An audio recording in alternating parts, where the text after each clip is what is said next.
Aurel, you might as well just give up now before you make a fool of yourself. Dude, you just said you're gonna destroy the universe. Why would I give up now?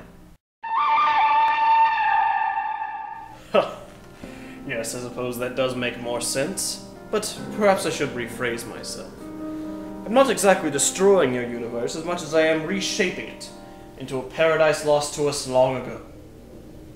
Thanks to a decision you made. Paradise? Look, I don't know what you're talking about. Are you sure you have the right guy? Yeah, surely there's another R.L. King out there whose face looks exactly like mine. Idiot. There's all sorts of things locked inside your little brain that I've already learned. Like your full name, for instance. Haven't you always been curious what R.L. King stands for? That's not the point. I'm not gonna let you shape the world into whatever twisted idea it is you have. Fine. If you don't want to do this the easy way, then we'll have to do this the hard way. I need you in order to see my plan to fruition. Alive or dead. But before I kill you, I'd like one last review. Why on earth would you want that? Because I want to hear you actually bash a movie this time, like your title so delicately puts it. I want to hear you be mean to it because I know it will tear you apart inside. Especially because you and I both know what you have to review next. The good, the bad, and the ugly. That's right. Now hop to it. I have other plans that need attending to. Oh, and if you start complimenting, I'll only make your death more painful. Okay, so, here we go then. The Good, the Bad, and the Ugly is the final installment in the Dollars trilogy. It stars Clint Eastwood as the calm, collected Blondie, Lee Van Cleef as the shifty-eyed, ruthless Angel Eyes, and Eli Wallach as the self-righteous, foul-mouthed Tuco. The movie follows the story of these three as they hunt down a cache of Confederate gold. Or as they said it back in those times, Gold! Lots and lots of gold! But in all seriousness, on paper, this movie is too long, convoluted, and really not all that interesting. In a 2.5-hour movie, it takes 30 to 45 minutes just to get us to the main plot, and instead, it focuses on how these characters relate to one another. This wouldn't be too much of an issue, but in the early parts of the movie, all of these characters seem like awful, awful people. Angel Eyes murders 2 people while wearing the smirk of evil. Tuco has a list of charges longer than my arm that includes stealing, assault, rape, murder, and jaywalking, and Blondie captures criminals just to let them go so he can continuously collect on their reward money. I mean, do these sound like people you want to see win huge amounts of money? Really, this is just an example of the film's weakest aspect. The writing is mediocre at best, with a 2-dimensional villain, dialogue that could easily fit in just about any other Western film, and scenes that feel useless or go on for far too long.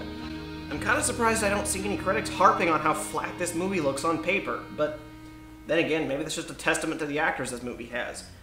Clint Eastwood, with all of his lockjawed charm, carries a degree of likability even when playing a character who's so self-centered.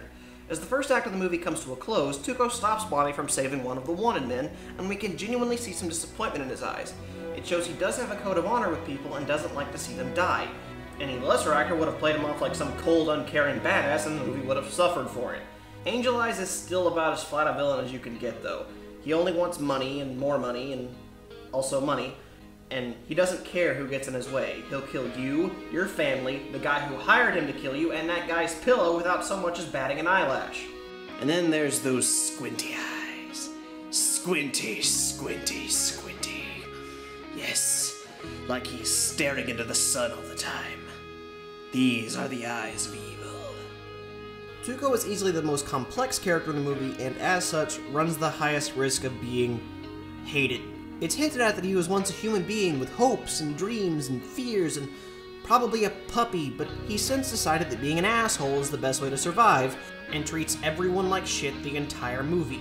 Blondie, his friends, and his brother, even after finding out that his father died. And then there's these weird decisions the director made. For whatever reason, he chose to have this rule that the characters can only see what the audience sees. So we have frequent moments that end up like this. I will take you all the way to...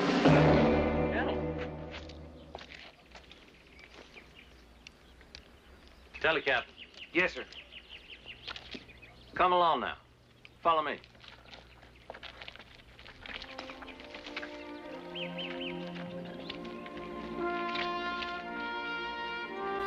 Look at that! How do you miss that? It's right fucking there! interesting idea and concept, but it ends up making many characters look either blind or downright stupid. So, with all these problems, and mind you, they're not little problems by any stretch, what is it that has this film viewed as such a classic?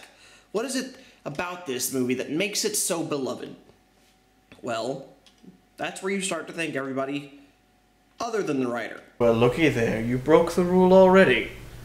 I guess that means it's time for you to die. I thought you said you couldn't kill me with your blade.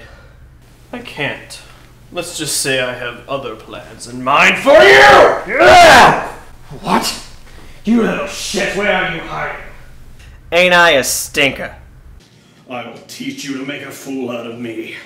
Wow, saying a nice thing made you this bad? You need to sort out your priorities. That's right, just keep talking, you little brat. Anyway, as I was saying... The acting in this movie is really what helps the story out, though. While the characters are written pretty flat, the actors give subtle actions that make them feel more fleshed out. There's this one moment where Tuco and Blondie are walking through an empty town, and Tuco looks like he could jump out of his skin, while Blondie looks like... is it Tuesday already? Angel Eyes is still a pretty flat character, but they keep him out of the movie enough that it doesn't seem to hurt anything. Honestly, I think it helps him seem more like an ever-looming threat. Like he could be around the corner any second, ready to beat the ever-living snot out of you. Or at least have this big guy do it for him while he smiles like the Cheshire Cat. I am so deliciously evil. So what is it these characters really mean? Or rather, what does the title mean for them? The good meaning that living for yourself while caring for others is the best outcome for someone if they want to survive in the Old West. The bad meaning that you only think for yourself, and the ugly when you have to turn away from your family and dream because they think being a ruthless criminal is the only way to live. The title isn't about these specific people, it's about what they mean to the world they live in. The setting is the real star of this movie, and it steals the show by far. I mean, this film touches on every possible topic you could think of. Wanted posters, bands of outlaws, the Civil War from the Union side, the Civil War from the Confederate side, the desert, thieving, quick-draw shootouts, and, of course, drunkards with no legs. The sun feels painful, the air feels rough, and every moment is tension-filled. Everything adds to the tone of the movie. The cinematography, the set design, and most famously, the music.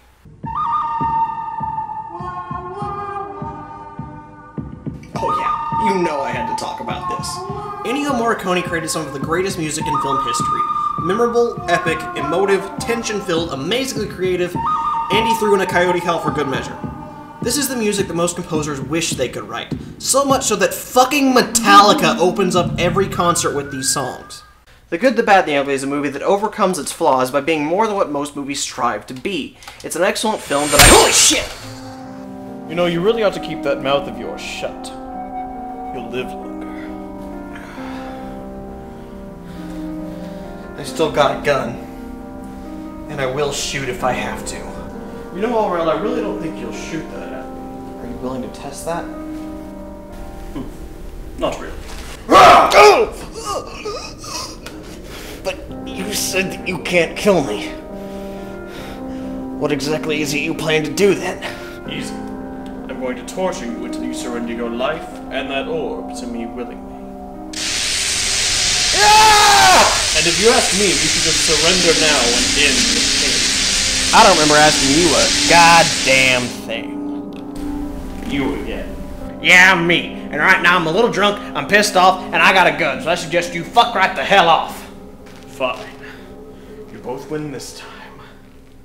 But next time you won't be so lucky.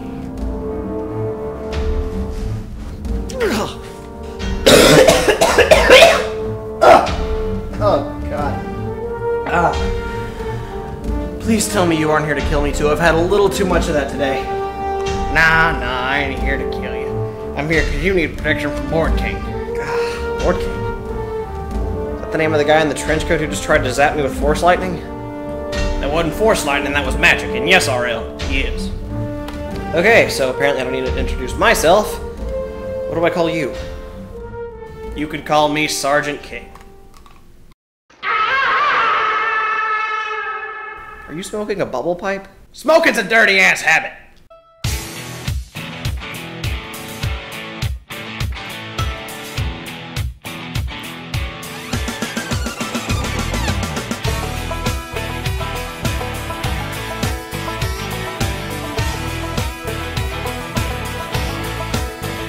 Well, I walk into the room, I passing out $100 bills, and it kills and it thrills like the horns on my Silverado grill.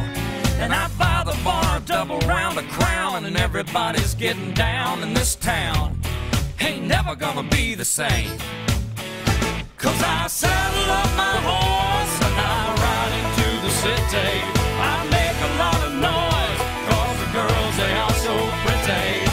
Riding up and down Broadway on my old stud Leroy, and the girls say, save a horse, ride a cowboy. Everybody says, save a horse, ride a cowboy. Well, I don't give a dang about nothing. I'm singing and bling-blinging while the girls are drinking. Long necks down, and I wouldn't trade old Leroy or my Chevrolet for your Escalade or your freak parade. I'm the only John Wayne left in this town, and I saddle up my horse